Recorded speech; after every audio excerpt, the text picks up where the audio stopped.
Hey guys, welcome back. It's been a while since I did a video. I think I'm gonna say that every time I make a video because they're pretty far in between. Just so you guys can see what I'm doing.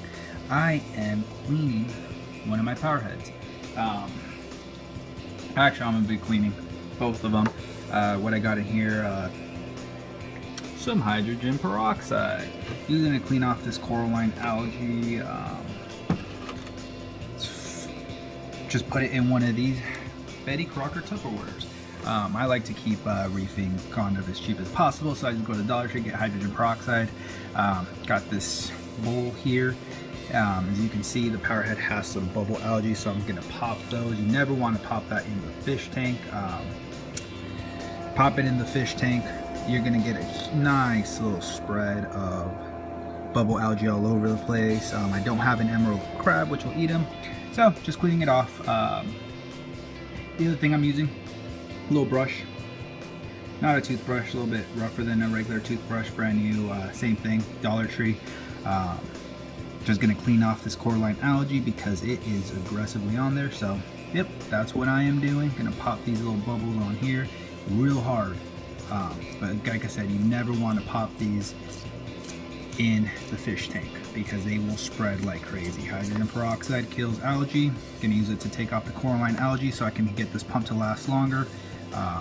So yeah. All right, anyways, so a lot of people want coralline algae in their fish tanks. You know what, I did at first too, but it is such a bitch to take off. Yeah, there it is, look at that. It's freaking glorious. It's super tough. The other problem with it is obviously this gets on the impalers, gets on any of that. It just F's all kinds of crap up because coralline algae is really tough to take off. Obviously if it's that hard too, it also really eats up calcium. So yeah, coralline algae kind of sucks. It looks cool. I mean, make my rocks look purple, which is kind of cool. But yeah, look at that. Apparently I need a better brush, nonetheless. Even if you look inside, you see algae and whatnot, so it's a good idea to clean these ever so often. I haven't cleaned this pump in a very long time, so that's my fault. But yeah, leaving it in here in some hydrogen peroxide, and we will leave it there, let it eat away, hopefully. Disintegrate some of this. Another thing you can use that works really well is vinegar. Which I didn't have vinegar, so I went with hydrogen peroxide. Why, I don't actually remember anymore, but it actually popped those bubble algae at least. That's off of there for the most part. Still some residue of it. I'm gonna scrape that off. Like I said, man, coralline algae is such a pain on pumps. But so good to keep on those pumps is gonna be really good. That way you don't end up having to replace your pumps all the time. So yeah, that's that so far. Alright, check it out. Look what I found in my kitchen. Apparently where it should be. Some white distilled vinegar. Gonna try that on this and see what happens. Again, hydrogen peroxide bubbling up because that algae is reacting. Gonna see what happens when let's see the difference with white distilled vinegar and see if I get some better results on taking that shitty ass coralline algae off of there. So yeah, I will give you guys an update in a second. Alright, so conclusion. Vinegar works a whole heck of a lot better to take the coralline algae off of this. Really not too big of a surprise there, but did not think I had any vinegar. Because now, I can, for the most part, I can kind of scratch this off. Get my brush back in here, brush the rest of it off. But yeah, definitely use vinegar to take this stuff off. Works quite a bit better. So just thank vinegar for this. Good acidity apparently. Shit. So you guys can see, this is my little setup I got right now. There's my tank. Squeeze that against the wall to hold it up. Because check that out. It's kind of like magic.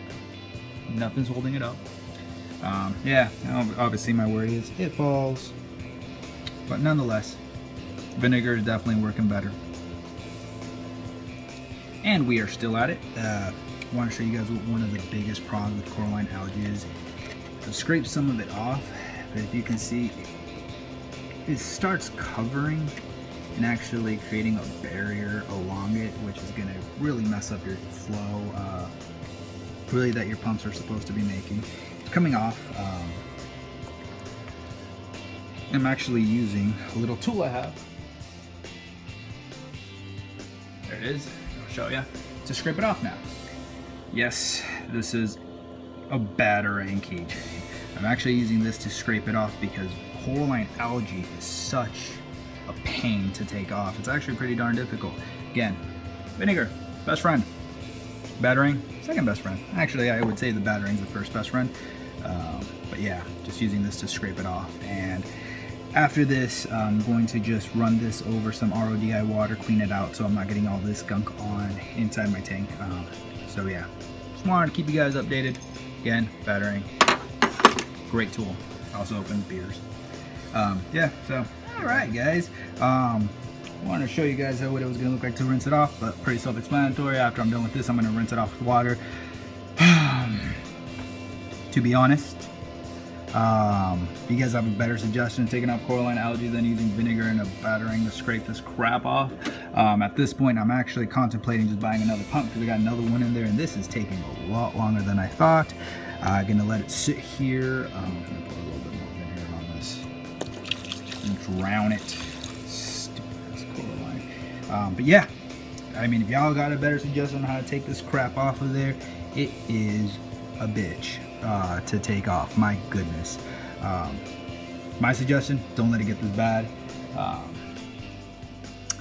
I got that pump to look forward to. I'm not going to do that tonight. Got a meeting in the morning and I'm apparently staying up all night cleaning this one pump. So yeah, maybe just buy two more little pumps and I will be done with this. Yeah, so as soon as you start seeing that coralline going on those pumps, it's a really good idea to take them out. Put them in a little vinegar bath, take it off, keep them clean. Obviously something like this will also affect skimmers, return pumps, things like that.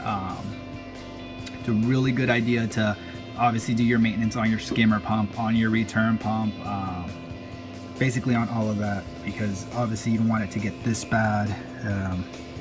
Yeah, hopefully this was somewhat educational. I'm pretty ticked off that I actually started this project in the middle of the night because I'm going to be here for a while.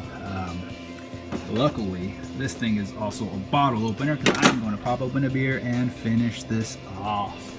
Y'all have if you guys got any questions, comments, leave comments on how to take this crap off of there a little bit faster. Leave them. Get back to me. Yep, that's all I got for you guys.